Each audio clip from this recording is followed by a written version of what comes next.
네, 오늘도 주님의 전에 예배하러 오신 모든 엑스브릿지 지체 여러분을 환영하고 축복합니다. 오늘 혹시 구호 또래들도 좀 모여서 앉았나요?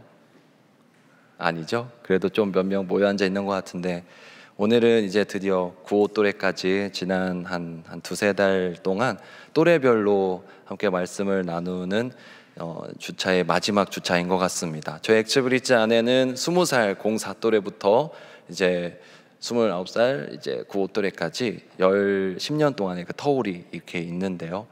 저는 그 또래들을 생각했을 때 한 단어가 생각났습니다. 뭔지 아시나요? 바로 나이테가 생각났었습니다. 1년에 한 번씩 생기는 이 나이테는 보통 나무의 단면을 잘라보면 1년에 하나씩 생기기 때문에 그 나이에 보통 연수를 알 수 있다고 합니다. 그리고 한 가지 또 신기한 것은 끊어지지 않고 이렇게 이어져 있죠. 그래서 하나의 나이테가 쭉 한 원을 그리면서 이어져 있듯이 여러분들 한 또래 한 또래가 서로 끈끈이 연결되어서 그 연합이 깨지지 않았으면 좋겠고, 그 모든 선 하나하나가 의미가 있듯이, 걸어온 길들이 의미가 있듯이 20살부터 또 20대 후반에 모든 걸쳐있는 우리 엑스브릿지의 모든 또래들이 각자의 삶의 시점에서 주님과 동행하면서 날마다 의미 있는 신앙생활 해나가기를 진심으로 축복하고 또 저도 응원하겠습니다. 그래서 오늘까지로는 이제 또래 설교가 마치게 되는데, 다음 주부터는 제가 한 가지 좀 질문을 드리게 됩니다. 그래서 그 질문에 답이 두 가지가 있는데요. 그래서 A를 답하시는 분들은 이쪽에 앉으시면 되고, B를 대답하시는 분들은 이쪽에 앉으시면 됩니다. 자꾸 왜 이렇게 모여 앉게 만들고 나눠 앉게 만드냐 궁금해 하시겠지만, 뭐 평소에 앉던 것보다 좀 바꿔서 앉아보는 것도 의미가 있고 재밌지 않겠습니까? 저는 또 참 즐거움과 기쁨을 좋아하는 사람이기 때문에 계속해서 한번 그렇게 해보면 좋을 것 같습니다. 그래서 4주 동안은 그렇게 해볼 거니까요, 또 다음 주에 또 그렇게 해보면 좋을 것 같습니다. 그 나태주 시인의 행복이라는 시가 있습니다. 짧은 시인데요, 인생에서의 행복이 무엇인지를 다음과 같이 노래하고 있습니다. 제가 잘 읽지는 못하지만 한번 읽어보겠습니다. 저녁 때 돌아갈 집이 있다는 것, 힘들 때 마음속으로 생각할 사람이 있다는 것, 외로울 때 혼자서 부를 노래 있다는 것. 이렇게 짤막한 세 줄의 시입니다. 행복이라는 것이 사실 특별하게 거창한 게 있을까요? 요즘 소확행이라는 말이 유행하듯이 인생 가운데 정말로 소소한 행복들, 삶의 작은 부분에서라도 행복을 느낄 수 있다면 그 삶이 진정으로 행복한 삶이라 할 수 있을 것입니다. 아무리 큰 돈이 있어도, 아무리 큰 즐거움이 있어도 그것이 나에게 행복으로 받아들여지지 않으면 그때는 그것이 행복한 삶이 안 되듯이, 어떤 것이 무엇이 크고 얼마큼 대단하냐가 중요한 것이 아니라 그것을 우리가 행복으로 받아들이냐 안 받아들이냐가 중요한 문제일 것 같습니다. 이 시가 우리에게 말해주고 있는 것은, 그래서 사실 행복이라는 것이 그런 거창하고 대단한 것들, 어떤 양적인 것들에 달려있는 것이 아니라 그 삶에 우리 줄 수 있는 의미들, 작은 미소라도 작은 기쁨이라도 줄 수 있는 그것이 진정한 행복임을 말해주고 있습니다. 그래서 저는 여러분들께 한번 질문 드리고 싶습니다. 여러분들은 지금 행복하신가요? 행복하세요? 대부분은 뭔가 행복과는 거리가 멀어 보이는 표정입니다.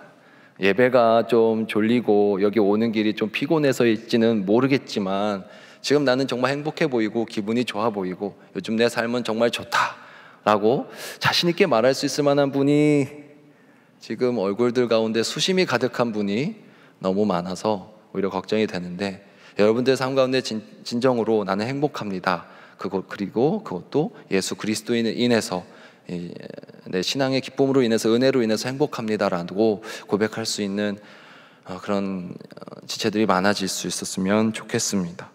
오늘은 각 부서에서 어떻게 보면 정말 든든한 버팀목이 되어주고 있는, 때로는 되게 귀엽고 또 어려 보이는 모습도 있지만, 그래서 만내라고 하지만 그래도 가장 든든한 기둥처럼 형, 누나, 언니, 오빠가 되어주고 있는 구호또래들을 위해 또 그들을 기도하는 시간으로 좀 삼고자 합니다.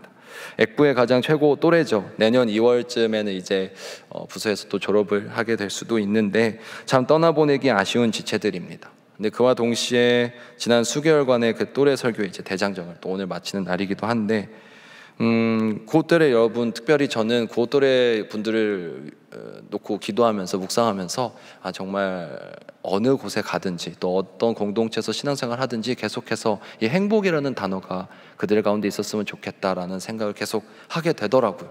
구옷들의 여러분, 지금 행복하신가요?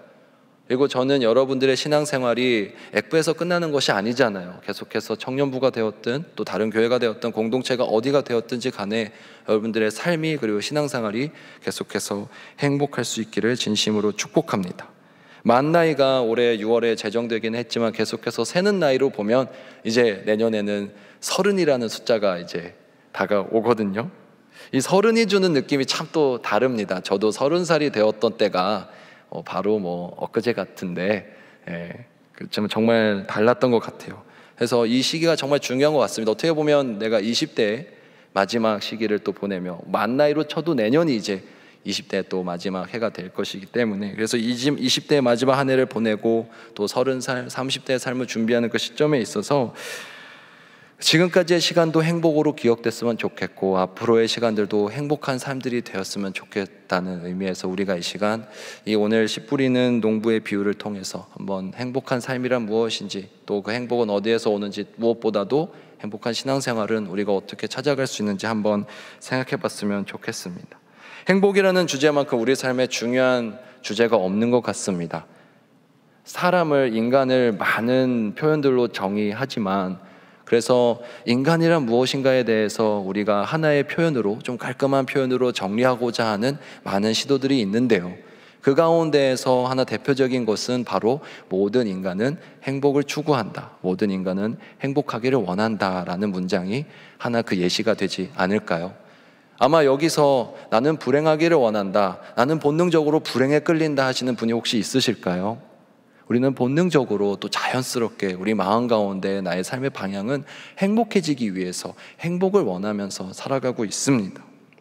그렇기 때문에 모두에게 행복이라는 것은 참 중요한 관심이고, 우리가 신앙생활에 있어서도 또 행복이 중요하며, 이 시간 우리가 예배를 드리는 이유는 하나님께 영광을 올려드리며 예배를 통해 은혜를 누리는 동시에 그것이 우리에게 행복한 마음과 행복한 감정들, 행복한 경험들이 되는 것을 소망하기 때문에 이 자리에 모여서 함께 예배하는 것이 아닐까요?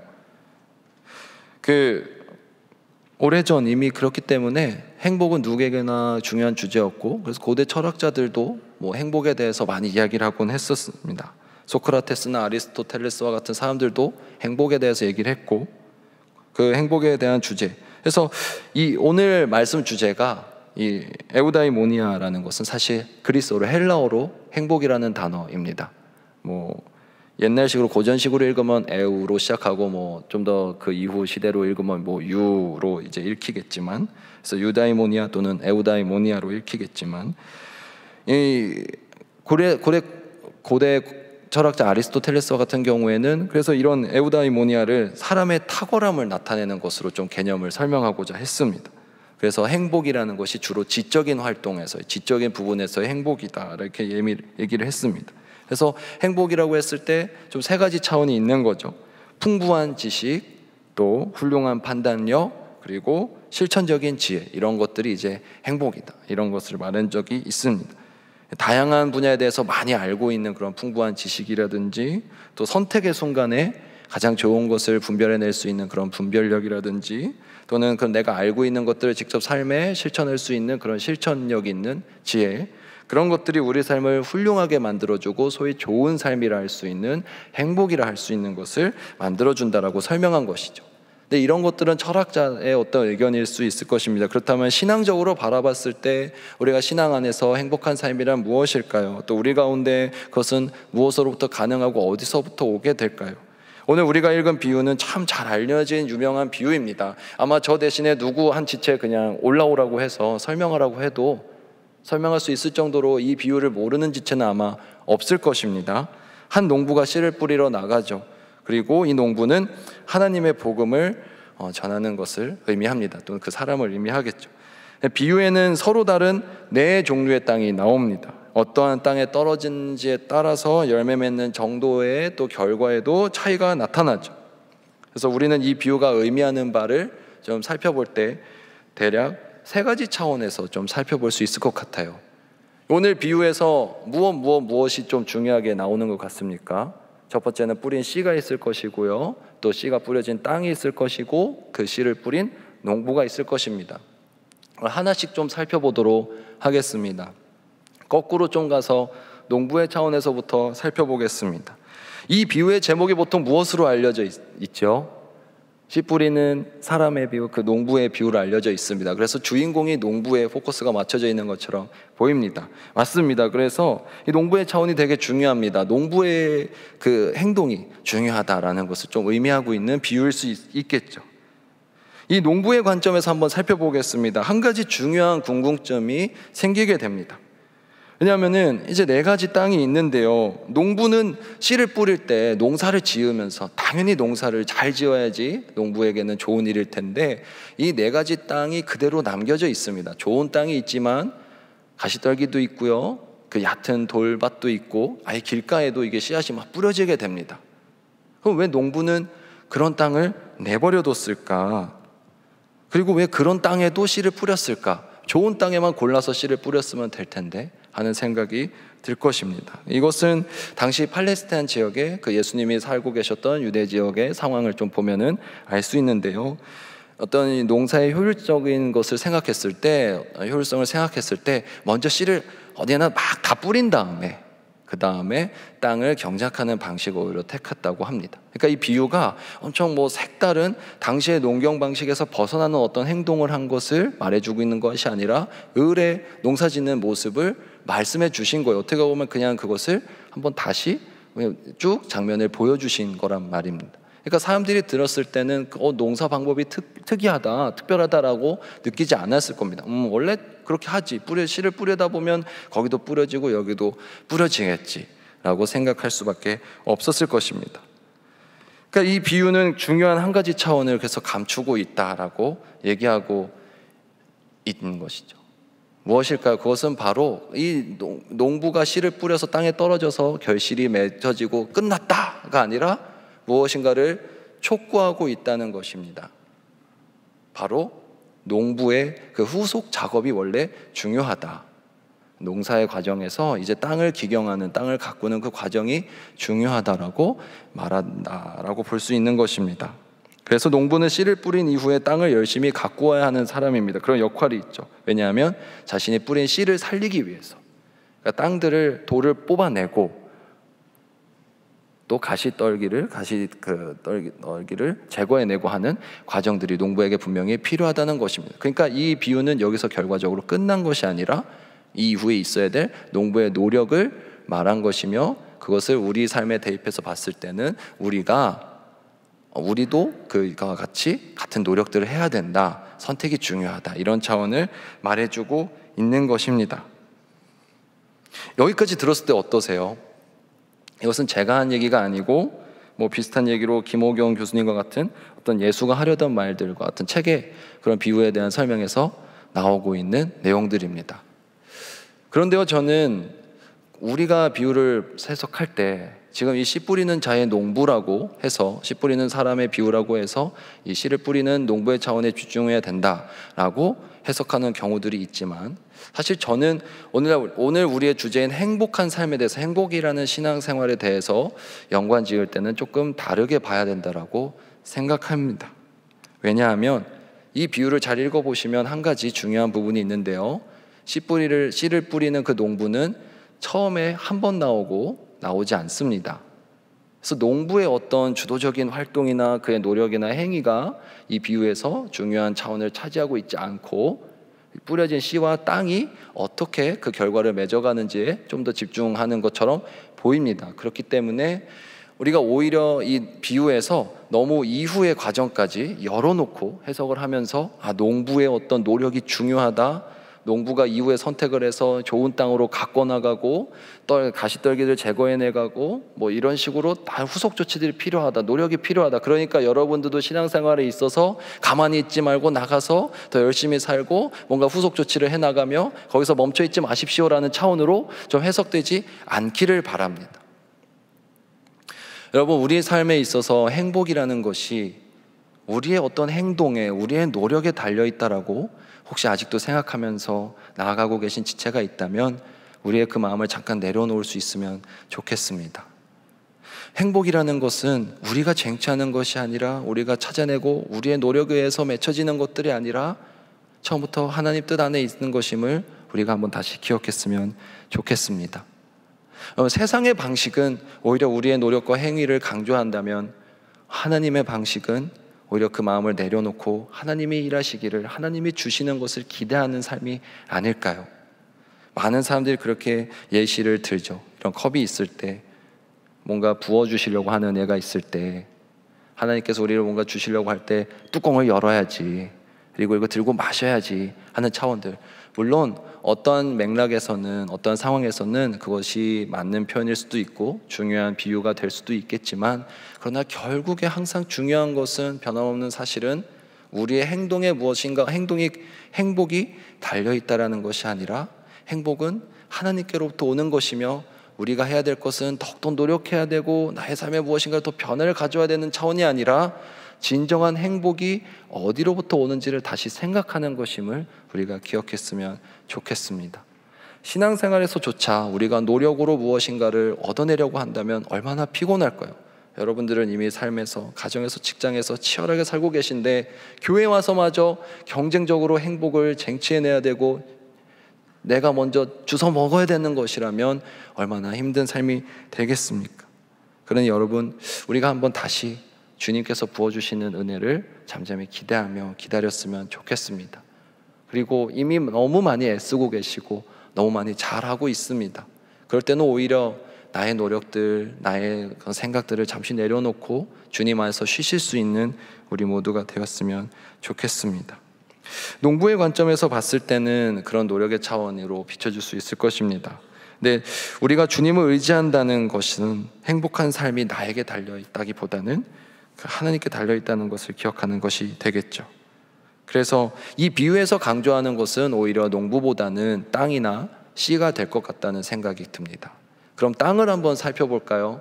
사실 많은 분들이 이것을 오히려 땅의 차원에서 많이 해석합니다. 그래서 내 마음이 마치 그 말씀이 뿌려졌을 때, 복음이 들어왔을 때 잘 뿌리를 내리고 잘 자라나서 30배, 60배, 100배의 결실을 맺는 좋은 땅처럼 되어야지 라고 많이 우리가 해석을 또 하죠. 그럼 땅의 차원에서 한번 살펴보겠습니다. 여기 땅에 4가지 땅이 나옵니다. 길가가 나오고요, 흙이 얕은 땅이 나오고, 가시떨기가 나오고, 마지막으로 좋은 땅이 나옵니다.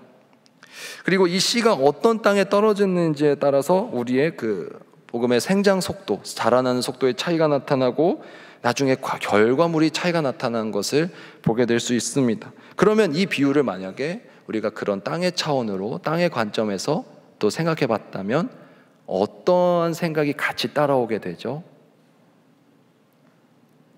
결과에 대해서, 또 이 열매 맺는 것에 대해서 비교하는 마음이 자연스럽게, 그 비교하는 개념이 자연스럽게 들어오게 된다는 것입니다. 우리는 어떤 땅이 가장 좋은 땅인지 이 비유를 통해서 이미 유추할 수 있습니다. 당연히 다 무슨 땅 고를래? 너 어떤 땅 될래? 하면 어떻게 고르죠? 좋은 땅을 고르게 된단 말입니다. 그것이 바로 이 비유에서 우리가 쉽게 빠질 수 있는 함정일 수 있다는 것입니다.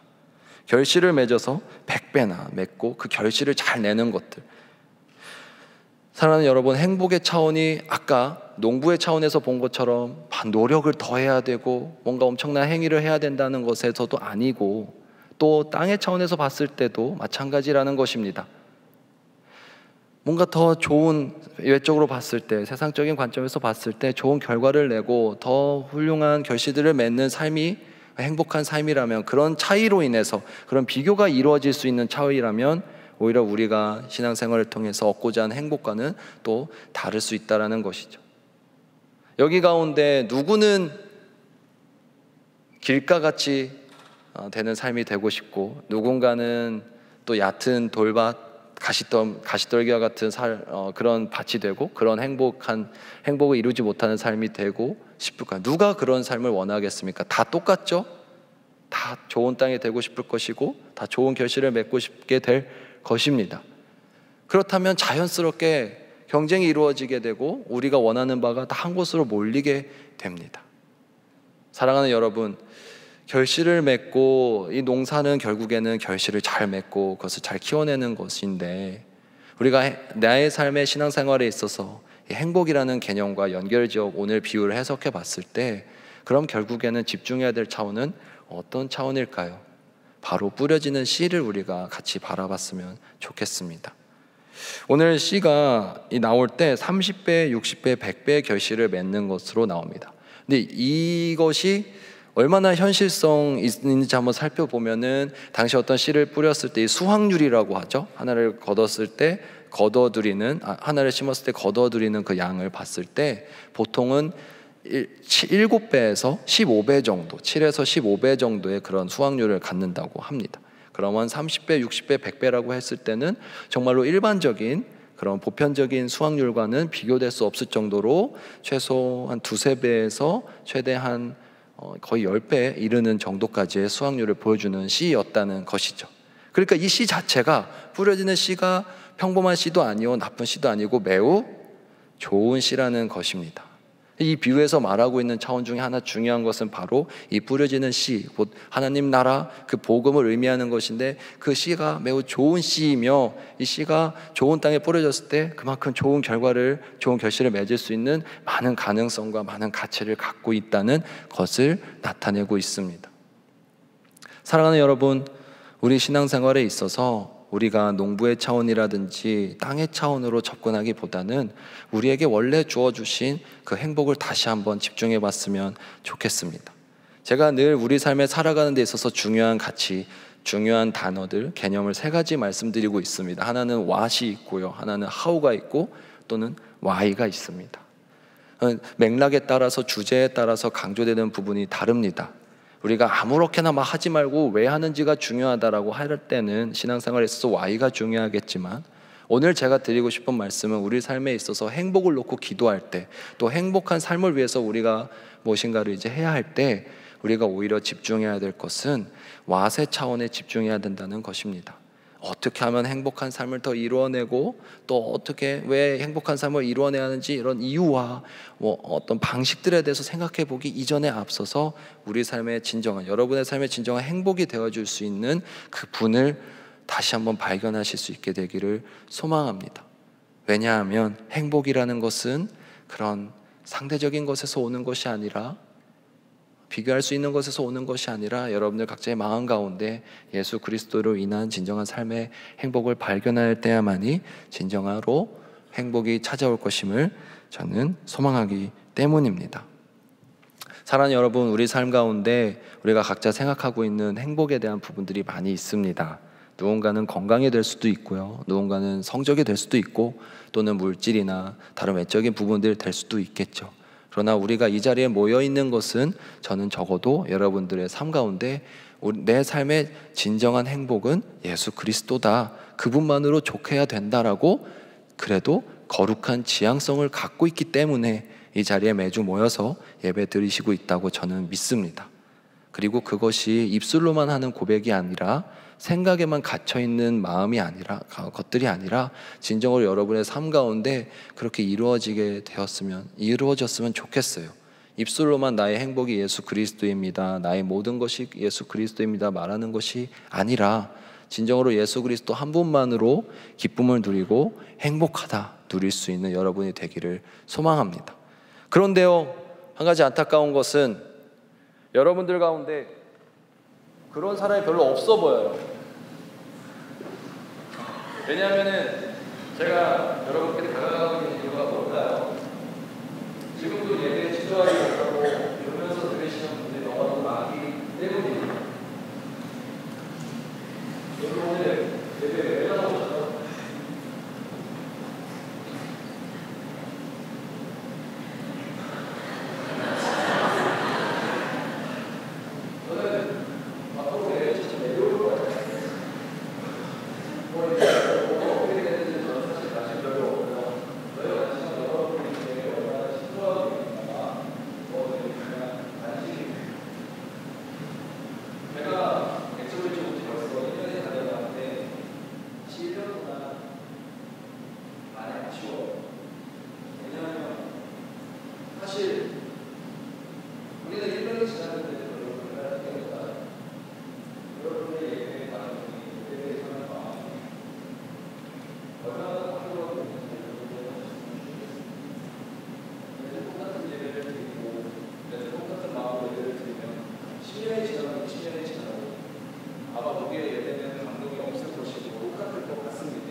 근데 그것은 다 형식일 뿐이고 중요한 것은 우리가 무엇을 믿고 있느냐가 중요한 것 같습니다. 그리고 왜 예배하고 있는지 그 본질에 대해서 우리가 집중했으면 좋겠습니다. 예배 자리에 나올 때 이 자리가 진정으로 행복한 정말 그런 자리가 되셨으면 좋겠습니다. 그리고 각자마다 꼭 그 나의 삶의 진정한 행복으로 주님께서 찾아와 달라고 기도하실 수 있었으면 좋겠습니다. 많은 지체들이 저한테 자꾸 방법을 물어봐요. 근데 저는 그런 신앙 좋아하지 않습니다. 아무리 다른 사람이 좋은 기술과 방법들을 가르쳐줘도 본인의 의지가 없고 본인의 마음이 없고 본인의 기도가 없으면 그것은 그 지체에게 은혜로 행복으로 받아들여지지 않을 것 같아서 그래요. 진정으로 자신의 마음을 다해서 자신의 뜻을 다해서 기도하시고 구하실 수 있는 여러분이 되셨으면 좋겠습니다. 우리 이 시간 잠깐 기도하시겠습니다. 사랑하는 하나님 아버지, 나의 삶 가운데